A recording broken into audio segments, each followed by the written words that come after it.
दोस्तों यहाँ पर मैं अपने दोस्त को यहाँ पर पैसा भेज रहा हूँ। जैसे यहाँ पर मैं 100 रुपया पेमेंट करने जा रहा हूँ, मैं 100 रुपया डाल दिया हूँ। अब मैं प्रोसीड टू पे पे क्लिक करूँगा।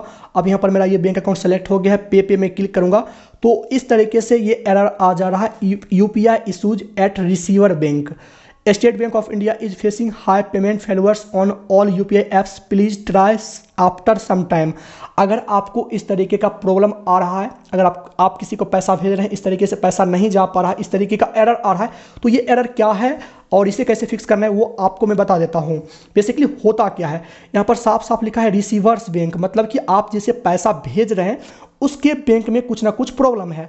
अब प्रॉब्लम होता क्या है, जैसे मान लीजिए कि आप किसी को पैसा भेज रहे हैं, तो जिसको आप पैसा भेज रहे हैं उसका कभी कभी क्या होता है, बैंक डाउन हो जाता है, बैंक का सर्वर डाउन हो जाता है, तो इसलिए ये प्रॉब्लम आता है। आप मान लीजिए आप अपने दोस्त को पैसा भेज रहे हैं तो इस तरीके का एरर आ रहा है, तो आप जो दोस्त को बोलिए फ़ोन करके कि मेरा जो है यहाँ पर ये इस तरीके का प्रॉब्लम आ रहा है, आपका बैंक डाउन है, आपके साथ कोई दोस्त और है, उनका आप लोग जो है अदर बैंक में खाता है, उसका आप लोग मोबाइल नंबर भेजिए, उस पर पैसा भेजेंगे तो चला जाएगा।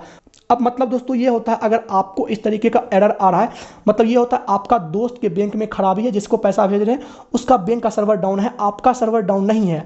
आप अन्य किसी को पैसा भेजिएगा तो यहाँ से पैसा चला जाएगा, इस बात का आपको ध्यान रखना है। अब मान लीजिए ये स्टेट बैंक ऑफ इंडिया लिखा आ रहा है, मतलब कि स्टेट बैंक ऑफ इंडिया का भी सर्वर डाउन है, पेमेंट फेल हो रहा है, इसलिए ये पैसा नहीं जा रहा है। अब दोस्तों बात रहा इसे कैसे फिक्स करना है, तो इस तरीके का अगर आपको एरर आ रहा है तो थोड़ा सा आपको वेट करना पड़ेगा। कभी कभी 2-4-5 मिनट के बाद ये ऑटोमेटिक ये ठीक हो जाता है, कभी कभी ये ज़्यादा टाइम भी ले लेता है, लेकिन ऑटोमेटिक ठीक हो जाएगा। उसके बाद कुछ देर के बाद पैसा भेजिएगा तो ये पैसा चला जाएगा। आपको इस बात का ध्यान रखना है, कोई दिक्कत नहीं होता है। लेकिन अगर आपको जल्दीबाजी में पैसा भेजना है तो आप बोलिए, अगर आपके पास कोई अन्य बैंक का खाता है, अगर आपके पास कोई और UPI ID है या बैंक है, तो उसमें आप लोग पैसा भेज सकते हैं, पैसा चला जाएगा, कोई दिक्कत नहीं है। तो यह है पूरा तरीका। आई होप आपको समझ में आ गया होगा। तो आज के इस वीडियो को यहीं पे समाप्त करते हैं, मिलते हैं अगले वीडियो में, तब तक के लिए जय हिंद।